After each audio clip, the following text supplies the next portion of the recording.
নমস্কার আমার সকল প্রিয় বন্ধুরা, কেমন আছেন সবাই?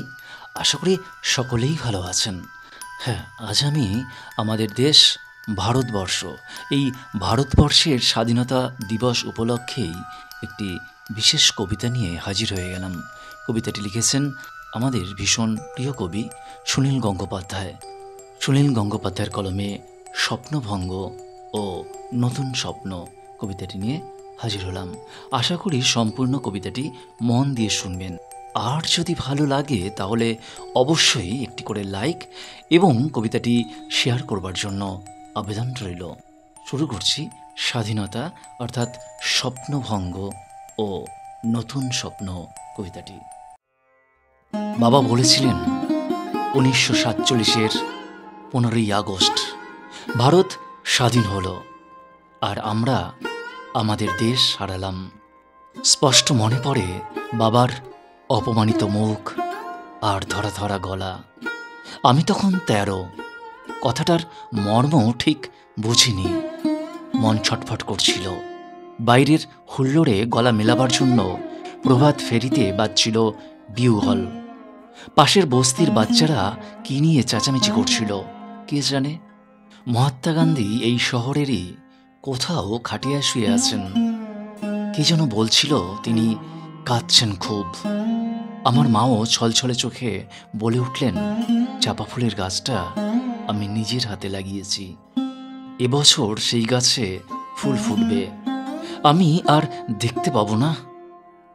লাহোর না এলাহাবাদ, কোন শহরে যেন হোটেলের ঘরে বসে গরমে ঘামতে ঘামতে র্যাডক্লিফ নামে এক ইংরেজ কাটাকুটি খেলছেন ভারতের মানচিত্র নিয়ে। তিনি আমার মায়ের চাপা ফুলের গাছের কথা কিছুই জানেন না। ঝড়ে উড়ে যাবার মতন এক একটা গ্রাম চলে যাচ্ছে সীমান্তের এপারে ও পারে। কারোর রান্নাঘর গিয়ে পড়ল নতুন দেশে, কোনো গৃহস্থের গোয়ালঘর রয়ে গেল পুরনো রাজ্যে। অনেক নদীও দুভাগ হয়ে গেল, পাঞ্জাব ও বাংলা, যেখানকার ছেলেরা জীবনপণ করে সবচেয়ে বেশি লড়াই করেছে দেশের মুক্তির জন্য, সেই দুটো রাজ্যই কেটে ফেলে বইয়ে দেওয়া হলো রক্ত গঙ্গা। আমার কাকা আন্দামান জেল থেকে ফিরে এলেন ঠিক 17 বছর পর, যেন রিপ ভ্যান উইঙ্কেল। ভেবেছিলেন চোখ মেললেই দেখতে পাবেন পুরনো স্বদেশ। সমুদ্র পেরিয়ে এসে যখন চোখ মেলালেন, কে যেন প্রচণ্ড এক ঘুষি মারল তার চোখে। তিনি দেখলেন র্যাডক্লিফের ছুরিতে দ্বিখণ্ডিত ভূমির যেখানে সেখানে ক্ষত। তিনি দেখলেন মানুষ আর মানুষ নেই, শুধুই হিন্দু কিংবা মুসলমান। ফজল চাচার ঘুড়ির দোকান আগুনে পুড়ে ছাই। শুভ্র দাড়িওয়ালা এক দরবেশ, যিনি মাথায় চামড় বুলিয়ে আদর করতেন সকলকে, তার লাশ ট্রাম লাইনের পাশে পড়েছিল 3 দিন। প্রেসিডেন্সি কলেজে কাকার সহপাঠিনী রেহানা সুলতানাকে কামড়ে ছিঁড়ে খেয়েছে কয়েকটা রাক্ষস। আর শিয়ালদা স্টেশনের সব প্ল্যাটফর্ম জুড়ে শুয়ে আছেন ওপারের গৃহহারা ছিন্নমূল মানুষ। কোনো জননীর এক সন্তান মারা গেছে পথে, অন্যটি খিদে কাঁদছে, হাতে ভিক্ষের পাত্র। এক পুত্রহীন, একেবারে নির্বাক শ্যামলী নামের ধর্ষিতা মেয়েটির রক্তস্রাব বন্ধ হচ্ছে না কিছুতেই। সেই সব পরিবারের মাঝখানে দাঁড়িয়ে আন্দামান ফেরত বিপ্লবীটি প্রত্যক্ষ করেন স্বাধীনতার স্বরূপ। এক বৃদ্ধ চিৎকার করে উঠল। গান্ধীজিটা মেনে নিল দেশভাগ। তার পেয়ারের জওহরলালকে কিছুতেই বোঝাতে পারল না। আজ যদি সুভাষ বোস থাকতেন এখানে, সেই চিৎকারের প্রতিধ্বনি যেন পৌঁছে গেল দিল্লিতে। এক মহারাষ্ট্রীয় যুবকের হাতে প্রার্থনা সভায় খুন হলেন গান্ধীজি। 17 বছর আগে আমার কাকা ছিলেন এক বলিষ্ঠ ডাকাবুকো যুবক। ধরা পড়ার আগে 1.5 বছর পলাতক। তখনও রোজ ভালো করে খাওয়া জুটত না।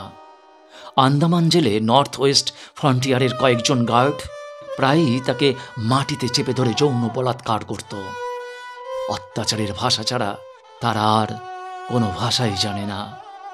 কাকা যখন ফিরে এলেন, তখন সেই সুপুরুষটিকে আর চেনা যায় না, যেন এক দেশপ্রেমিকের প্রেতচ্ছায়া। ওকে একদিন ভালো করে খাওয়াবার জন্য ব্যবস্থা হলো। একটা বড় কাঁসার থালায় সুন্দর করে সাজিয়ে দেওয়া হলো ভাত, আর কয়েকটা বাটিতে সোনামুগ ডাল, ঝিঙে পোস্ত, ভাপা ইলিশ আর গলদা চিংড়ি। মাটিতে পেতে দেওয়া হলো আসন। সেই আসনে বসে বেশ কিছুক্ষণ চুপ করে রইলেন কাকা। তার চোখ দিয়ে গড়িয়ে পড়তে লাগলো জল। একটু পরেই ভাতের থালাটি ঠেলে সরিয়ে উঠে পড়লেন। আর কোনোদিন তিনি নিরামিষ ছাড়া আর কিছুই খাননি। কয়েক মাস পরেই তিনি চলে গেলেন তার জেল সঙ্গী উল্লাসকর দত্তের কাছে। ওরা দুজন মুখোমুখি চুপ করে বসে থাকতেন, যেন সব কথা ফুরিয়ে গেছে। জন্ম থেকেই স্বাধীনতা নামের শিশুটি বিকলাঙ্গ, তবু তাকে বাঁচিয়ে রাখার চেষ্টা হয়েছে অনেক যত্নে। তার গায়ে বারবার বদলে বদলে যে জামাটি পরানো হয়েছে তার নাম গণতন্ত্র। পাশের নতুন দেশটি কিন্তু সে পোশাকের তোয়াক্কা করেনি। বারবার খুনোখুনি ও সামরিক শাসনে তা রক্তাক্ত ও পরিত্যক্ত হয়েছে। তারপর তো এক সময় ভেঙে টুকরোই হয়ে গেল। এই পুরনো দেশটা কিন্তু ভাঙল না, যদিও সীমান্তে ও পাহাড়ে মাঝে মাঝে বন্দুক গর্জায়। মাথার কাছে কাশ্মীর নিয়ে লাগাতার মাথা ব্যথা, তবু ভাঙল না। অনেক ফুটোফাটা ও তাপ্তি মারা হলেও সেই আলখাল্লাটাও গায়ে ঠিকই জড়ানো আছে। মানুষের বয়স আর দেশের বয়স তো এক নয়। 60 বছরেও এদেশ সবে মাত্র কৈশোরে পা দিয়েছে। হাত পাগুলো ঠিকঠাক হয়েছে, কথা ফুটেছে মুখে, খেলাধুলো খুব একটা পারে না, কিন্তু গান টান গায় বেশ।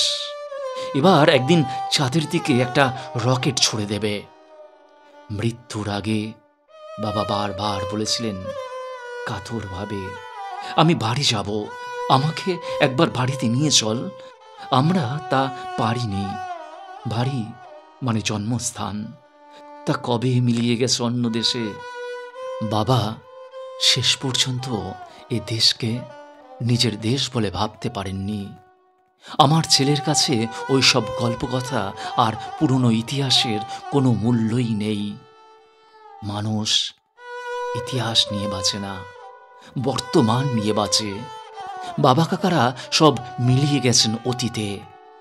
আমাদের মনে স্মৃতির দুঃখবিলাস ফিরে আসে মাঝে মাঝে। আমাদের সন্তান সন্ততিরা এই পুরনো দেশটাকেই নতুনভাবে করতে চাইছে। মাঝে মাঝে স্বপ্ন দেখি সাহেবরা আবার ফিরে আসছে, এবার আর অস্ত্র নিয়ে নয়, চাকুরি চাইতে। একটি আন্তর্জাতিক এলিট স্কুল খোলা হয়েছে আমাদের রাজধানীতে। সেখানকার ছাত্র বিভিন্ন দেশের রাষ্ট্রপতি ও সেনাপতি। তাদের শেখানো হচ্ছে গণতন্ত্র। বিভিন্ন ধর্মগুলোকে বাড়ির মধ্যে বন্দি করে রেখে প্রকাশ্য রাস্তায় সব মানুষই আবার মানুষ হয়েছে। নমস্কার। কবি সুনীল গঙ্গোপাধ্যায়ের কলমে স্বপ্নভঙ্গ ও নতুন স্বপ্ন কবিতাটি আমার কণ্ঠে যদি এতটুকু ভালো লেগে থাকে, তাহলে অবশ্যই একটি করে লাইক আর কবিতাটি শেয়ার করবার জন্য আবেদন রইল। সকলে এভাবেই আমার পাশে থাকবেন এবং ভালো থাকবেন ও সুস্থ থাকবেন সব সময়। নমস্কার।